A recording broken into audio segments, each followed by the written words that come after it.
नमस्कार दोस्तों, स्वागत है आपका हमारे YouTube चैनल सतपाल की कहानियों पर। आज की हमारी कहानी है बाबा साहब ने बौद्ध धर्म क्यों अपनाया और क्या थी उनकी 22 प्रतिज्ञाएं। अगर हमारे द्वारा दी गई ये जानकारी आपको अच्छी लगे तो लाइक करना और चैनल पर नए हो तो चैनल को सब्सक्राइब करना। तो आइए शुरू करते हैं। वैसे तो भारत को संकल्प और प्रतिज्ञा का भी देश कहा जाता है, क्योंकि आप यहाँ पौराणिक कथाओं से लेकर नई पीढ़ी के वैज्ञानिक सोच तक को देख लें, आपको हर जगह संकल्प का एक बड़ा अहम रोल नज़र आएगा। आप वेद पुराणों से लेकर बुद्ध तक या विवेकानंद से लेकर अंबेडकर तक को सुन ले, आपको हर जगह प्रतिज्ञाएं जरूर मिलेंगी। आपको अगर सीता जी की अग्नि परीक्षा याद होगी तो वो भी एक प्रतिज्ञा ही थी। आप अगर बुद्ध की ज्ञान प्राप्ति को देख लें तो वहाँ भी आपको प्रतिज्ञा ही नज़र आएगी। और अंत में अगर बाबा साहेब डॉक्टर भीमराव अंबेडकर को देखें तो उनका भी जीवन आपको संकल्प और प्रतिज्ञाओं से भरा पड़ा ही मिलेगा।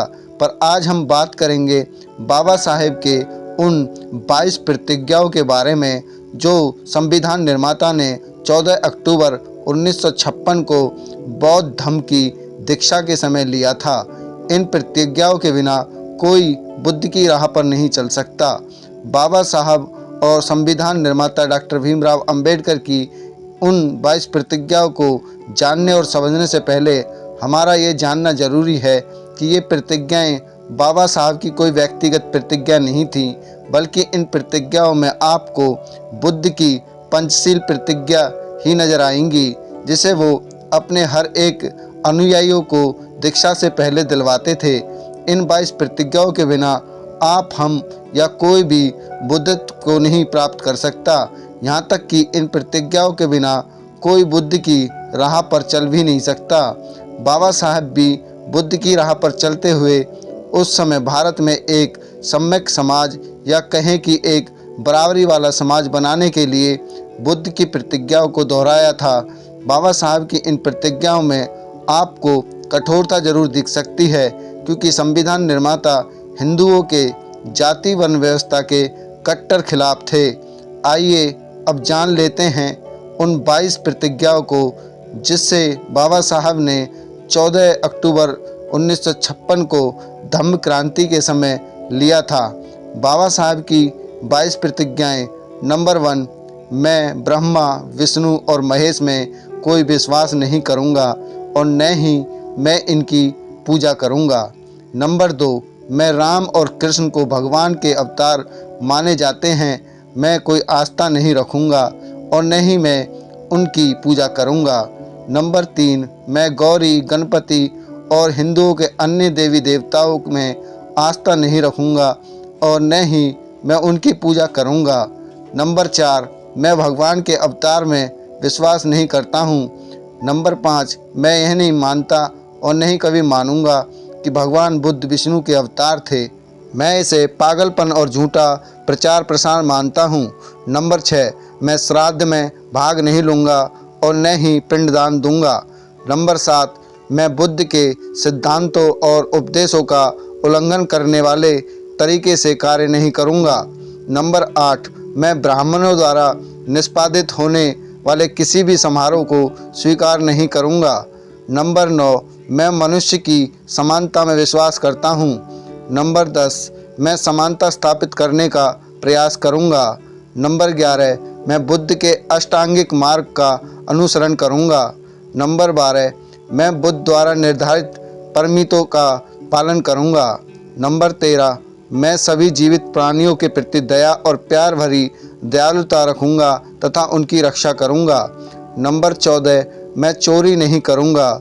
नंबर 15, मैं झूठ नहीं बोलूँगा। नंबर 16, मैं कामुक पापों को नहीं करूँगा।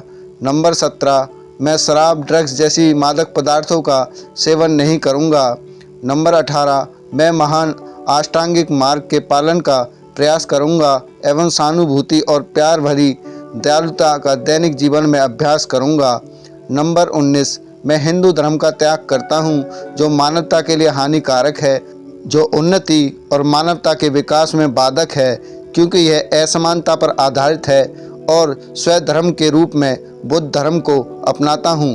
नंबर 20, मैं दृढ़ता के साथ यह विश्वास करता हूँ कि बुद्ध का धम्म ही सच्चा धर्म है। नंबर 21, मुझे विश्वास है कि मैं फिर से जन्म ले रहा हूँ। नंबर 22, मैं गंभीरता एवं दृढ़ता के साथ घोषित करता हूँ कि मैं इसके बाद अपने जीवन का बुद्ध के सिद्धांत एवं शिक्षाओं एवं उनके धम्म के अनुसार मार्गदर्शन करूँगा।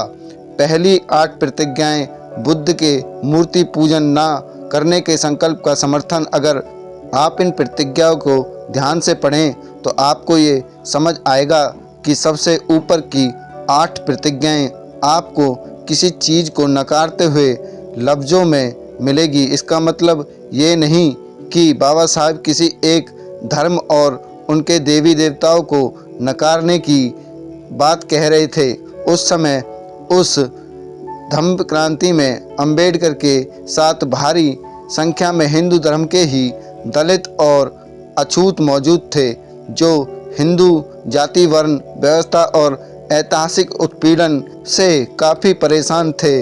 दूसरी तरफ ऊपर की 8 प्रतिज्ञाएं बुद्ध के मूर्ति पूजन न करने के संकल्प का भी समर्थन करती हैं। इसलिए अगर आप एक हिंदू हैं या कह लें कि आप कट्टरता वाले हिंदुत्व के फॉलोवर हैं, तो आपको अंबेडकर की इन 8 प्रतिज्ञाओं में हिंदू देवी देवताओं के प्रति विरोधाभास ही सुनाई पड़ेगा।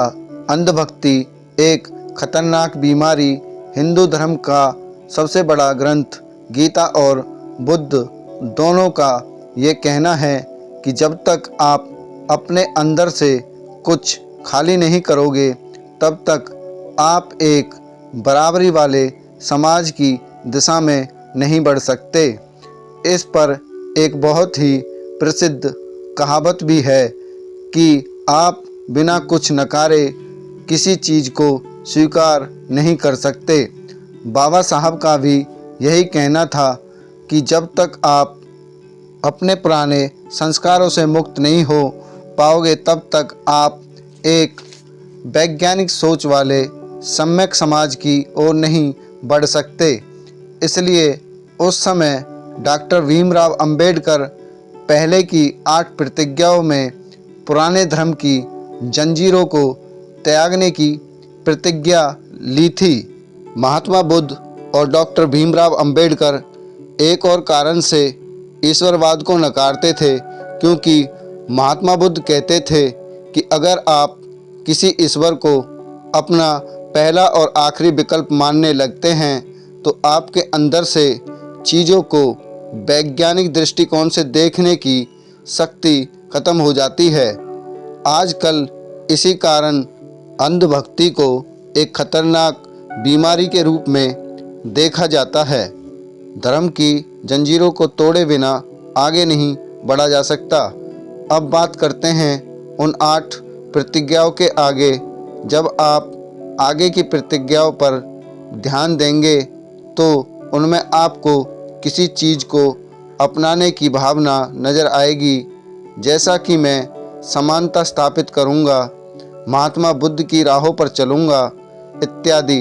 इन प्रतिज्ञाओं को आप देखेंगे तो इनमें महात्मा बुद्ध के पंचशील को अपनाने की बात कही गई है।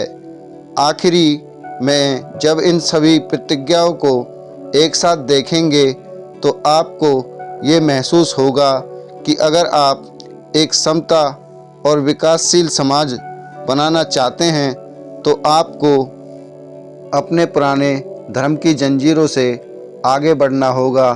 और ये सभी धर्मों के लिए है, चाहे वो हिंदू, मुस्लिम, सिख या फिर ईसाई हो। जैसे आप अपने पुराने कपड़ों को उतारे बिना नए कपड़े नहीं पहन सकते, जैसे आप अपने पुराने पापों का पश्चाताप किए बिना नई जिंदगी नहीं जी सकते, ठीक वैसे ही समता और विकासशील समाज बनाने के लिए आपको पुराने धर्मों के जाति, वर्ण व्यवस्था, कट्टरवाद और अंधभक्ति को त्यागना ही पड़ेगा। दोस्तों, ये थी बाबा साहब की 22 प्रतिज्ञाएं जो उन्होंने बौद्ध धर्म अपनाने के लिए ली थीं। आपको ये प्रतिज्ञाएं कैसी लगी कमेंट में ज़रूर बताएं। अगर आपकी प्रतिज्ञा अच्छी लगी हो तो लाइक करें, शेयर करें। अगर आप हमारे चैनल पर नए हो तो हमारे चैनल को भी सब्सक्राइब करें, साथ ही बेल आइकन को ऑल पर प्रेस कर दें ताकि हमारी हर नोटिफिकेशन आप तक पहुंचती रहे।